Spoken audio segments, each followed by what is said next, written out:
بسم اللہ الرحمن الرحیم۔ السلام علیکم معزز طلباء کرام، آپ سب کیسے ہیں؟ آج ہم موطا امام محمد کے سبق نمبر 342 کو پڑھیں گے۔ آج کے ہمارے سبق کا عنوان ہے صاحبین کے دلائل کا جواب۔ چونکہ ہم نے گزشتہ سبق میں جس حوالے سے گفتگو کی تھی کہ اگر کوئی بنجر زمین، غیر مملوکہ زمین کو کوئی شخص قابل کاشت بناتا ہے تو اب اس حوالے سے وہ زمین اس کی ہوگی یا نہیں ہوگی، تو صاحبین نے جو دلائل دیے تھے ان کی بنیاد پر وہ اس زمین کو قابل کاشت بنانے والا ہی ان کا اب مالک ہے، یعنی وہ زمین جو ہے اب اسی آباد کرنے والے کی ہے۔ جبکہ جو دیگر ائمہ ہیں، دیگر ائمہ سے مراد صاحبین کے مقابلے میں امام اعظم ہیں، تو وہ یہ کہتے ہیں کہ جو آباد کرنے والا ہے یہ اس زمین کا مالک نہیں بنے گا، بلکہ تب بنے گا جب وقت کا امام اسے اجازت دے دے۔ اس پر البنایہ کے حوالے سے کافی تفصیلی گفتگو ہماری گزشتہ سبق میں ہوئی ہے۔ البتہ صاحبین نے کچھ احادیث پیش کی تھی اپنے موقف کی تائید میں، تو ہم آج کے سبق میں ایک تو ان احادیث، ان دلائل کا جواب بھی سمجھیں گے، دوسرا پھر ایک باب ہے باب الصلح فی الشرب وقسمت الماء، کہ زمین کو سیراب کرنے والے پانی پر صلح اور اس کی تقسیم کے حوالے سے جو باب ہے اس کو بھی ہم آج کے سبق میں پڑھیں گے۔ تو چلیں پہلے صاحبین کی احادیث جو تھی ان کا جواب سمجھتے ہیں اور اس کے بعد پھر جو نیا باب ہے اس کو بھی پڑھنے کی کوشش کرتے ہیں۔ تو مختلف شارحین کرام مثلا صاحب فتح القدیر ابن حمام اور صاحب بنایہ علامہ بدر الدین عینی وغیرہما حضرات نے صاحبین کے مسلک اور ان احادیث کے جوابات تحریر کیے ہیں، اور صاحبین نے جن احادیث کو اپنے مسلک کی بنیاد بنایا تھا انہوں نے ان کے جوابات ان ائمہ کرام نے لکھے ہیں، اور ان کا خلاصہ اگر کیا جائے تو وہ یہ نکلتا ہے کہ صاحبین نے جن احادیث سے استنباط فرمایا ہے وہ محتمل ہیں۔ نصوص کے جن میں کسی حکم کا خطاب فرمایا جاتا ہو وہ دو طریقے سے وارد ہوتی ہیں۔ ایک ایسی نصوص ہیں کہ جنہیں صاحب شرع سے قانون کلی اور ضابطہ عام کے رنگ میں ارشاد فرمایا ہو، جیسے کہ نبی علیہ السلام نے فرمایا کہ دوران نماز جسے نکسیر پھوٹی یا قے آئی اس کی نماز ٹوٹ جاتی ہے۔ تو آپ کے اس انداز میں صاف صاف واضح ہے کہ یہ حکم کسی مخصوص شخص کے لیے نہیں ہے۔ دوسری قسم حکم کی وہ ہے کہ بظاہر اس کے الفاظ عام کے لیے ہوتے ہیں لیکن وہ در حقیقت مخصوص خطاب ہوتا ہے، جیسا کہ آپ نے فرمایا کہ جس نے کسی کافر کو دوران جنگ قتل کر دیا تو اس کا سامان حرب وہ مارنے والے کا ہے۔ اب اس ارشاد گرامی میں اگرچہ کسی کو مخصوص نہیں کیا گیا، عام مسلمانوں کے لیے ہے، لیکن در حقیقت عموم اور کھلی اجازت نہیں ہے، بلکہ کمانڈر یا حاکم وقت کو ایسا کرنے اور کہنے کا حق حاصل ہے،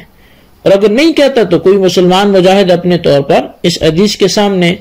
اس کو سامنے رکھ کر مقتول کا جو سامان ہے کافر کا وہ سامان حرب وغیرہ اپنے پاس رکھ لے گا تو یہ درست نہیں ہوگا۔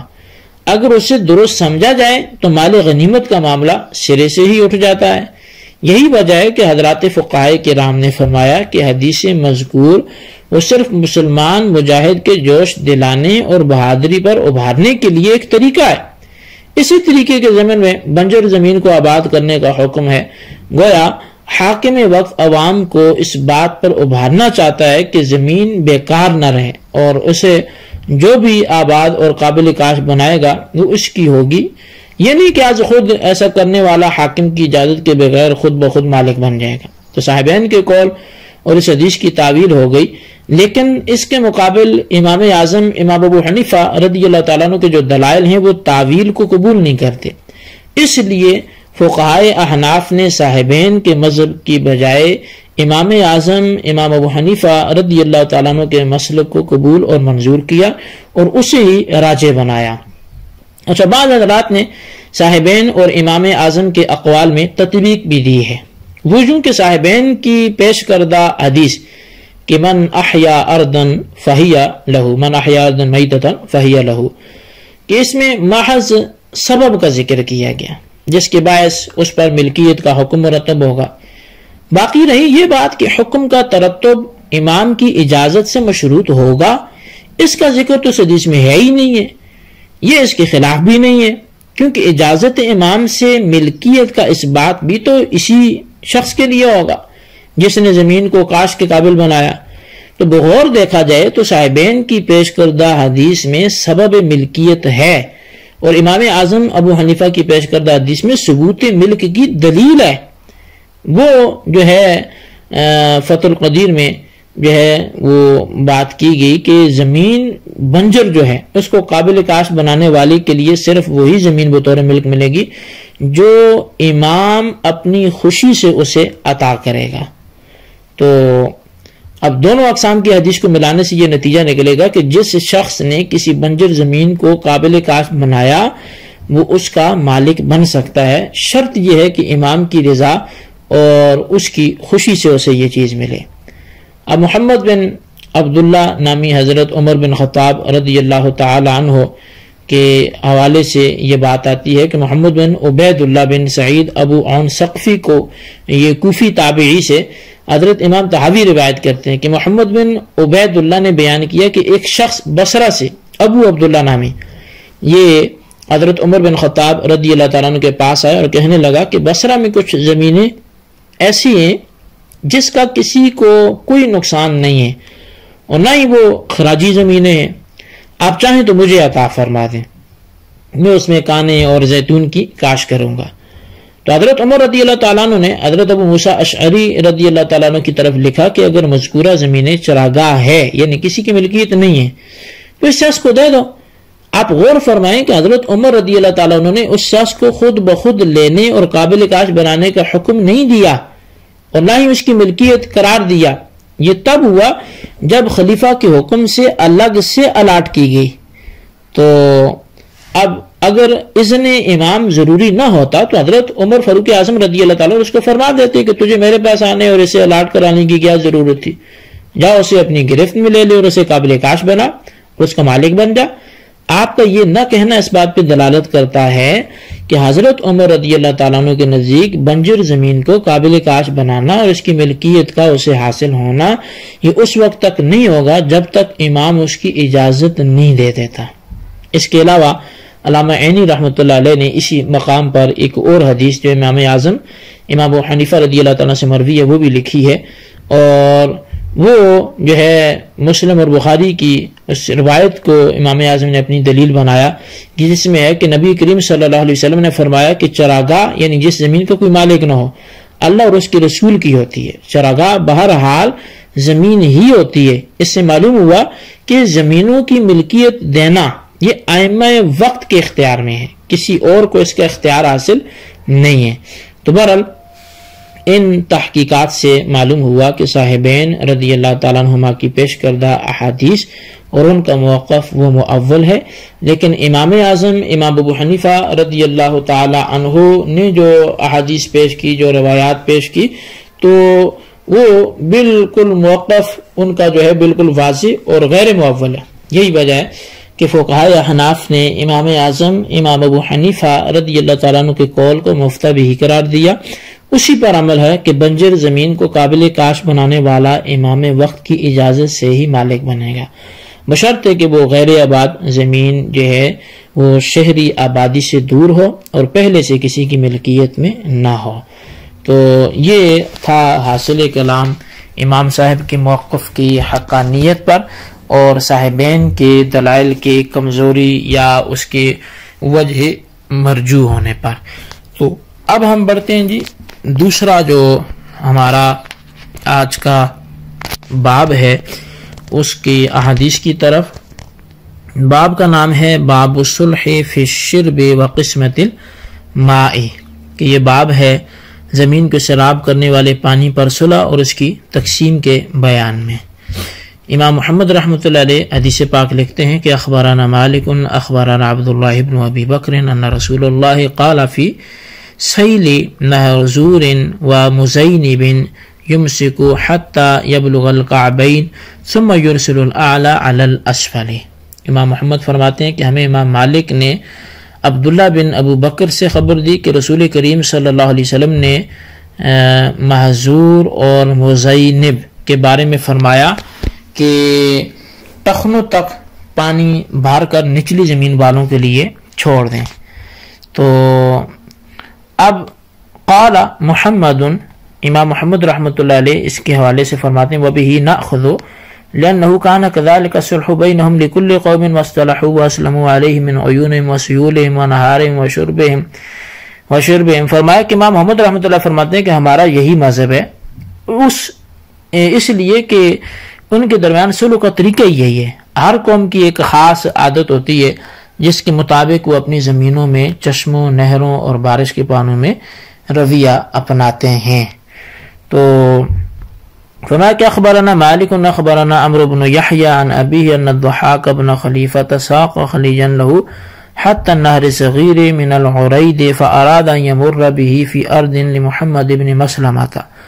فأبى محمد بن مسلمة فقال الضحاك لما تمنعني وهو لك منفعة تشرب به أولا وآخرا ولا يضرك فأبى فكلم فيه عمر بن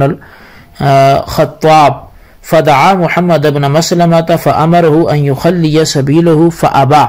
فقال عمر لما تمنع أخاك ما ينفعه وهو لك نافع تشرب به أولا وآخرا ولا يضرك قال محمد لا والله فقال عمر والله ليمرن به ولو على بطنك فأمره عمر أن يجريه۔ امام محمد رحمۃ اللہ علیہ حدیث پاک ذکر فرماتے ہیں، آپ فرماتے ہیں کہ ہمیں امام مالک نے خبر دی ہے کہ عمر ابن یحییٰ اپنے والد سے بیان کرتے ہیں کہ ضحاک بن خلیفہ نے وادی عریض میں سے ایک چھوٹی سی نہر نکالی، ارادہ یہ کیا کہ اسے محمد بن مسلمہ کی زمین سے گزاروں گا، لیکن محمد بن مسلمہ نے اجازت نہ دی۔ ضحاک نے کہا کہ تم کیوں انکار کرتے ہو، حالانکہ تمہارا بھی اس میں نفع ہے، پہلا پانی اور آخری پانی دونوں سے تم اپنی زمین کو سیراب کرو گے اور تمہارا نقصان بھی اس میں کوئی نہیں ہے۔ انہوں نے پھر انکار کر دیا، یہاں تک کہ یہ مقدمہ حضرت عمر بن خطاب رضی اللہ تعالیٰ عنہ کے پاس لایا گیا۔ آپ نے محمد بن مسلمہ کو بلایا اور کہا کہ اسے راستہ دے دو۔ محمد بن مسلمہ انکار انہوں نے پھر کیا، تو حضرت عمر نے پوچھا تو اپنے بھائی کو نہر کا راستہ دینے سے کیوں انکاری ہے، حالانکہ وہ تیرے لیے بھی نفع بخش ہے، تجھے ابتدا انتہا میں اس سے سیراب کرنے کو پانی بھی میسر ہوگا اور تیرا نقصان بھی اس میں کوئی نہیں ہے۔ تو محمد بن مسلمہ نے کہا کہ نہیں، بخدا میں راستہ نہیں دوں گا۔ اس پر حضرت عمر نے فرمایا خدا کی قسم وہ نہر ضرور گزاری جائے گی، خواہ تمہارے پیٹ میں سے ہی کیوں نہ گزارنی پڑے۔ پھر حضرت عمر نے حکم دیا کہ اس زمین سے نہر نکال دو۔ اخبرنا مالک اخبرنا عمرو بن یحیی المازنی عن ابیہ انہ کان فی حائط جدہ ربیع لعبد الرحمن بن عوف فاراد عبد الرحمن ان يحوله الى ناحیة من الحائط هي ارفق لعبد الرحمن واقرب الى ارضه فمنعه صاحب الحائط فكلم عبد الرحمن عمر بن الخطاب رضی اللہ تعالیٰ عنہ فقضى لعبد الرحمن بتحویلہ۔ امام محمد فرماتے ہیں کہ ہمیں امام مالک نے عمر بن یحییٰ مازنی سے وہ اپنے والد سے خبر دیتے ہیں کہ ان کے ایک دادا کے باغ میں حضرت عبد الرحمن بن عوف کی ایک چھوٹی سی نہر تھی۔ عبد الرحمن بن عوف نے اب سے باغ کی دوسری طرف منتقل کرنے کا ارادہ کیا جو ان کی زمین کے قریب پڑتی تھی، اور اس سے اپنی زمین سیراب کرنا نسبتاً آسان بھی تھا، لیکن باغ کے مالک نے ایسا نہ کرنے دیا، جس پر حضرت عبد الرحمن اس معاملے میں حضرت عمر بن خطاب سے گفتگو کرنے لگے، تو حضرت عمر نے انہیں اس نہر کے منتقل کرنے کی اجازت دے دی تھی۔ اخبرنا مالک اخبرنا ابو الرجال عن عمرة بنت عبد الرحمن ان رسول اللہ صلی اللہ علیہ وسلم قال لا يمنع نفع بنہر۔ تو امام محمد فرماتے ہیں ہمیں امام مالک نے ابو الرجال سے وہ عمرہ بنت عبد الرحمن سے خبر دیتے ہیں کہ نبی علیہ السلام نے فرمایا کنویں سے فائدہ اٹھانے سے نہ روکا جائے، نہر سے فائدہ اٹھانے سے نہ روکا جائے۔ قال محمد وبهذا ناخذ ايما رجل كانت له بير فليس له ان يمنع الناس ان يستسقوا منها لشفائهم وإبلهم وغنمهم فأما لزرعهم ونخلهم فله أن يمنع ذلك وهو قول أبي حنيفة والعامة من فقهائنا رحمهم الله تعالی. تو امام محمد رحمۃ اللہ علیہ فرماتے ہیں اس میں جو حدیث کا آخری لفظ ہے کہ ان رسول اللہ صلی اللہ علیہ وسلم قال لا یمنع نقع بئر، کہ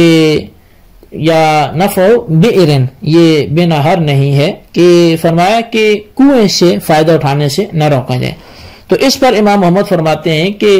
ہمارا یہ مذہب ہے کہ جس کسی شخص کا کنواں ہے اسے لوگوں کو پانی پینے بھرنے سے اور اپنے اونٹوں کو بکریوں کو پانی پلانے سے روکنا نہیں چاہیے. ہاں اگر وہ اپنی زمین کی سیرابی کے لیے لینا چاہتا ہے یا کھجوروں کے باغ کو اس سے پانی دینا چاہتا ہے تو کنویں کا مالک منع کر سکتا ہے. یہی امام اعظم امام ابو حنیفہ رضی اللہ تعالیٰ عنہ ہمارے دیگر فقہاء کرام کا قول ہے. تو بہرحال اس باب میں دو لفظ آئے تھے، ایک محظور اور دوسرا مزینب. یہ دو نہروں کے نام ہیں یا دو نالے اس نام کے تھے. ان کے بارے میں نبی علیہ الصلوۃ والسلام نے فرمایا تھا کہ جس شخص کی زمین ان نالوں کے ساتھ ملی ہوئی ہے وہ اپنی زمین کو ان کے پانی سے ٹخنوں تک سیراب کر کے بقیہ پانی دوسروں کی زمین کے لیے چھوڑ دے. اب اس روایات میں جو کعبین یعنی ٹخنوں تک زمین میں پانی جمع کرنا یہ حکم معین یا مخصوص نہیں ہے کہ اتنا ہی پانی ضرور اپنی زمین کو دے، ورنہ نبی علیہ الصلوۃ والسلام کے حکم کی خلاف ورزی وہ لازم آئے گی. تو بہرحال یہ کعبین جو ہے وہ ایک سمجھانے کے لیے بات کی ہے کہ اتنا بھی پانی وہ چھوڑ سکتا ہے اور پھر اسے چاہیے کہ اپنے دوسرے کو اس پانی کی رسائی دے دے. تو بہرحال یہ ہمارا آج کا سبق تھا جی، اس کو اچھی طرح سمجھیں، اس کے خلاصے کو اپنے رجسٹر پہ ضرور لکھیں. اللہ تعالیٰ سے دعا کرتے ہیں جو ہم نے پڑھا سنا سے یاد رکھنے کی توفیق نصیب فرمائے. آمین بجاہ النبی الامین صلی اللہ علیہ وسلم.